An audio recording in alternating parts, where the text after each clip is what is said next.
Voltando aí com a questão 29, eu dei uma parada porque eu queria preparar aqui um texto mais ou menos do NR06, até mesmo porque eu não lembro de tudo de cabeça e muitas coisas a gente vai ver que a gente consegue ir pela nossa intuição, né, pelo nosso feeling. A gente começa a entender um pouquinho, a gente estuda a norma. Se você já teve um tempinho, se você não leu ainda, eu aconselho que você leia pelo menos a NR06 e a NR10. A NR06 vai tratar de EPI e a NR010 vai ser noções de segurança para todas as pessoas da área elétrica. E, pelo mais importante, elas costumam cair em provas de concurso, principalmente para o cargo de elétrica da Petrobras. Então vamos lá, questão 29. Diversos equipamentos devem ser usados pelo trabalhador no uso específico de suas atribuições, como, por exemplo, capacete, mangas e mangotes, máscara, coletes e perneiras. São equipamentos que protegem a cabeça e a face, respectivamente. Bom, isso é muito fácil de essa questão tu resolve só mesmo pela intuição, né? Porque olha só, manga, mangote e perneira, por mais que você se confunda aqui com manga e mangote, perneira na perna não vai ter jeito. O capacete tudo bem, as mangas e mangotes é a parte do braço. Aqui vai estar protegendo lá a parte do braço, aqui tudo bem, a cabeça. Mas ele quer ó, a cabeça e a face. Vamos continuar procurando. Capacete protege a cabeça e perneira a perna. Capacete protege a cabeça e o colete a parte do tronco. O capacete e a máscara. O capacete protege a cabeça, a máscara a face. Nós temos aí uma resposta fácil, intuitiva, mesmo para quem nunca leu a norma e tem uma pequena noção, vai conseguir aí resolver esse tipo de questão tranquilo. Mas vamos dar uma olhadinha aqui na NR06 para a gente poder ver algumas definições. Não vou ler a norma toda, eu vou apenas apontar algumas partes do tipo definição. Né? O que é um equipamento de proteção individual ou EPI? Ó, todo dispositivo ou produto de uso individualizado utilizado pelo trabalhador destinado à proteção de riscos suscetíveis de ameaçar a segurança e a saúde no trabalho. Bom, você também conhece que existe os EPCs, que ao invés de individual só muda aqui para coletivo, que são aqueles tipo cone. Você para no meio da rua, todo mundo que parar num carro no meio da rua vai botar um cone lá atrás que é para poder proteger todo o grupo.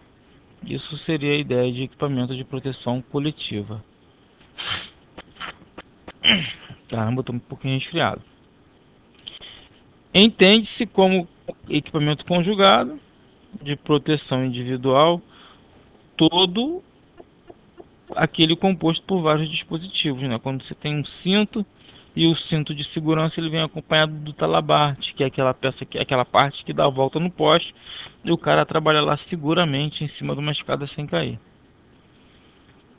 Bom, um outro fator importante é que ele pode ser de fabricação nacional ou importado. Mas aí, se caso for importado, nós temos aqui as responsabilidades do fornecedor, a responsabilidade do fabricante ou importadores. Aí vai vir aqui no 6.1. Fabricante nacional ou importador deverá cadastrar-se. O fabricante ou o importador deve ser cadastrado junto ao órgão nacional. Esse órgão nacional, quando você se cadastra, que você importa um equipamento, você tem que solicitar a emissão do CA, ou seja, aquele órgão, ele vai falar aqui mais adiante, é o Sinmetro, ele vai pegar aquele EPI, avaliar e dizer se esse EPI está apto ou não. Ele estando apto, ele ganha um certificado de aprovação, que o certificado de aprovação vai permitir que aquele EPI seja utilizado, seja adquirido pelos empregadores que o que acontece? De quem é a obrigação de fornecer o EPI? A empresa é obrigada a fornecer aos empregados gratuitamente o EPI, adequado ao risco, em perfeito estado de conservação e funcionamento nas seguintes circunstâncias: sempre que as medidas de ordem geral não ofereçam completa proteção contra o risco de acidente de trabalho ou doenças profissionais e do trabalho. Mesmo que a empresa forneça o EPC, que é o equipamento de proteção coletiva, e esse sim ainda não é o suficiente para uma completa proteção contra os riscos de acidente de trabalho ou doenças profissionais, ela também é obrigada a fornecer o EPI. Agora, quem vai determinar cada EPI que vai ser entregue em cada situação, em cada trabalho, vai ser o serviço especializado em engenharia de segurança e medicina do trabalho, geralmente recebe essa sigla como SESMET, né? E também é participação da CIPA, né, Comissão Interna de Prevenção de Acidentes, que vai recomendar ao empregador o EPI adequado ao risco existente em determinada atividade. Agora, então a responsabilidade do empregador. A responsabilidade do empregador. Cabe o empregador, quanto ao EPI, adquirir o adequado a cada risco. Isso aqui é determinado pelo SESMET e pela CIPA, né? O SESMET determina com auxílio da CIPA. Ele também tem o direito de exigir, ele tem o dever, a responsabilidade de exigir que o empregado use, fornecer ao trabalhador somente aqueles aprovados que têm o CA pelo CIMETRO, aqueles que foram aprovados, orientar e treinar o trabalhador sobre o uso adequado, guarda e conservação, né? Isso aqui nós vamos ver daqui a pouco, que é responsabilidade do empregado, né? O trabalhador ele tem que guardar, mas o empregador tem que orientá-lo e treinar como fazer isso. O empregador ainda tem a responsabilidade de substituir imediatamente quando for danificado ou extraviado. Mas aí aqui tem o seguinte: danificado ou extraviado, o empregador tem que repor. Mas nessa segunda reposição vai se apurar a responsabilidade. Se o equipamento sumiu ou foi danificado, apagar aqui que eu vou apontar aqui. Se foi danificado porque o empregador não treinou, não orientou o trabalhador sobre o uso adequado, o empregado não vai pagar por esse material. Agora, o extraviado geralmente pode ser cobrado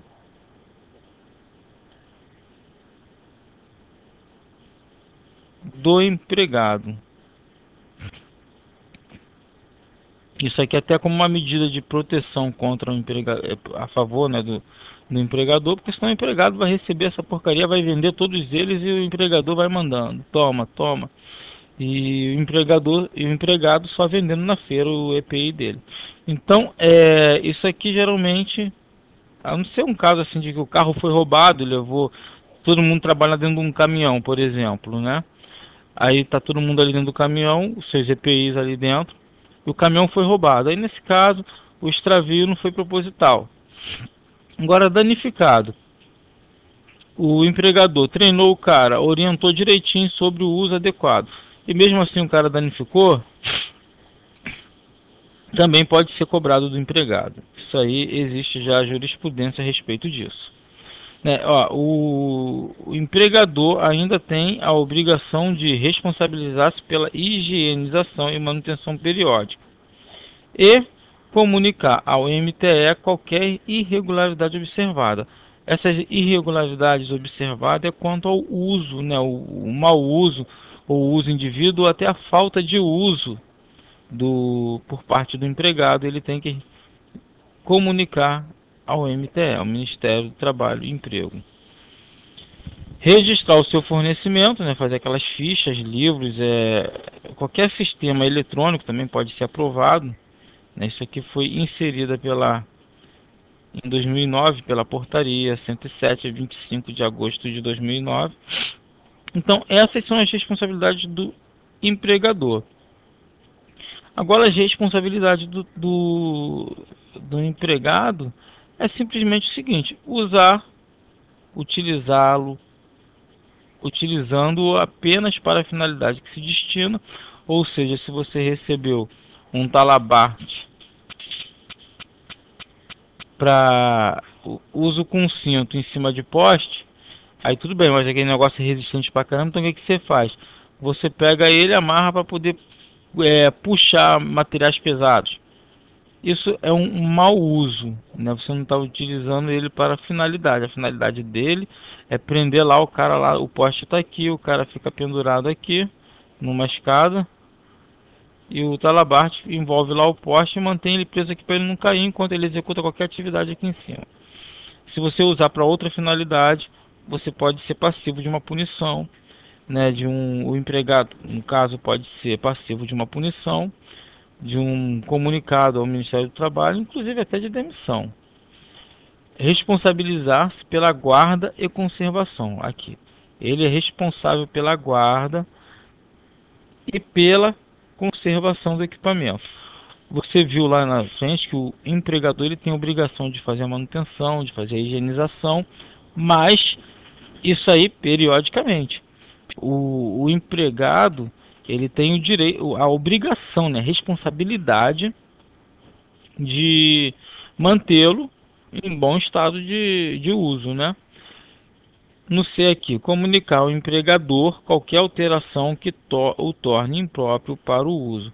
Ou seja, se você viu lá que o material não está próprio para o uso, não está atingindo mais o objetivo para o qual ele foi lhe entregue, então você comunica. Não é esperar acontecer um sinistro qualquer para depois falar: ah, mas meu cinto já estava ruim, caiu do poste. Bem feito.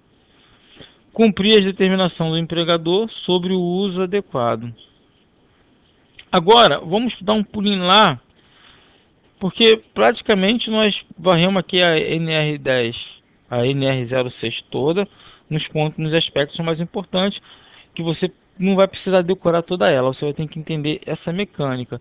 No caso, de quem é a obrigação de fornecer, quem determina, né, quais EPI deve ser usado em cada atividade, as responsabilidades do empregador, as responsabilidades do empregado e as responsabilidades do fornecedor.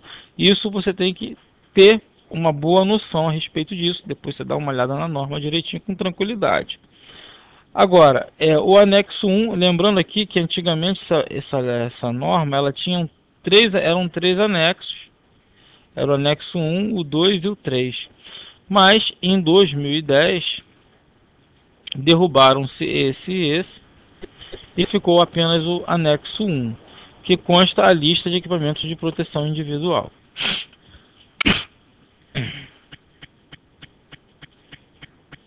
Aqui ele começa assim: EPI para a cabeça, aí tem capacete, capuz ou balaclava, não sei nem o que é isso, mas é a mesma coisa que capuz, balaclava.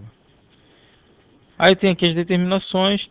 EPI para proteção dos olhos e face, tem os óculos, aí tem as determinações aqui de cada óculos para cada atividade, o protetor facial, a máscara de solda.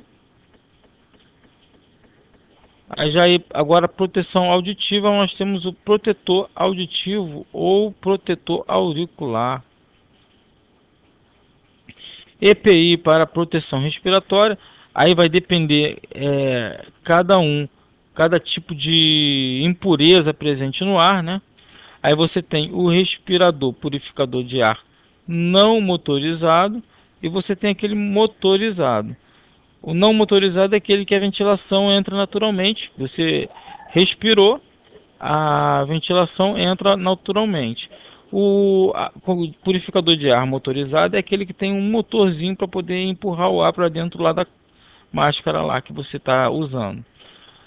Respirador de adução de ar do tipo ar comprimido, também seria mais ou menos o ar empurrado em você. Aí você tem respirador de adução de ar, tipo máscara autônoma, respirador de fuga, respirador de proteção. Opa, respirador de proteção. Aí vem o EPI para proteção do tronco. São as vestimentas, o colete aqui que no caso para vigilantes, né, que trabalham portanto com arma de fogo. EPI para proteção dos membros superiores, que são as luvas, o creme protetor. O creme protetor aqui no caso, ele pode ser para segurança e proteção de membros superiores contra agentes químicos. E, inclusive aqui também você pode cobrar lá, se você trabalha exposto ao sol, você pode cobrar o seu empregador o protetor solar. As mangas, que protege o braço e uma boa parte do antebraço, a braçadeira, a dedeira.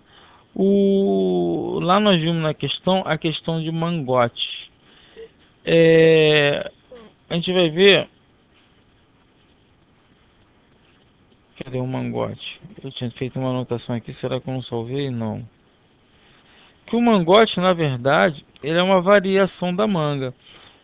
A manga, você vai entender que a manga é a manga que vem na parte de cima do ombro até a altura mais ou menos do antebraço. O mangote, ele seria aquela parte que pega aqui por baixo e vai até o pulso, e a luva seria aqui onde está a mão. Então, essa definição eu achei num site da internet, eu não lembro agora qual foi a referência exatamente. E na norma mesmo ela não fala de mangote. Tá, mas a manga para proteção de braços, né, de membros superiores, as braçadeiras, tá, para a proteção do antebraço, que seria mais ou menos o que entraria aqui a parte do mangote, a dedeira para a proteção dos dedos. EPI para proteção dos membros inferiores ao calçado. Lembrando aí que se você é obrigado a usar calçado, meia se torna um EPI, né? Essa meia é contra respingos, meia para proteção dos pés contra baixas temperaturas. Perneira, calça. Perneira. A perneira você vai lembrar do cowboy, que ele usa aquelas perneiras para não ficar em contato direto com o couro do bicho lá quando está montando. Aquilo é uma perneira. A calça é uma calça que a gente usa normalmente. EPI para proteção de corpo inteiro. É o macacão e vestimenta de corpo inteiro. O macacão é aquele que é muito usado por mecânico. A vestimenta de corpo inteiro geralmente são aqueles que te protegem inteiramente, desde o fio de cabelo lá de cima até o chulezinho lá do pé, né? Ela te isola completamente do meio externo para que você não seja contaminado por alguma coisa que esteja no ar. EPI para proteção contra quedas com diferentes níveis. Isso aqui é onde entra aquela parte, o trava-queda. O trava-queda é um dispositivo que quando você cai de uma certa altura, ele tem um amortecedor para não te dar aquele choque da pancada, né? O cinturão, que é mais ou menos quando você fica pendurado lá no poste. E geralmente vem com um item que é o talabarte, que é para poder você dar a volta no poste. E aqui o cinto está na tua cintura, você prende um lado aqui e um outro lado aqui. Aqui, como eu já tinha falado anteriormente, os anexos foram excluídos em 7 de dezembro de 2010, os dois últimos anexos. Bom, nós respondemos aí a questão 29, mas foi fácil, foi intuitivo. Agora nós demos aí uma noção geral da nossa norma e espero ter ajudado aí. Por enquanto é só. Até a próxima.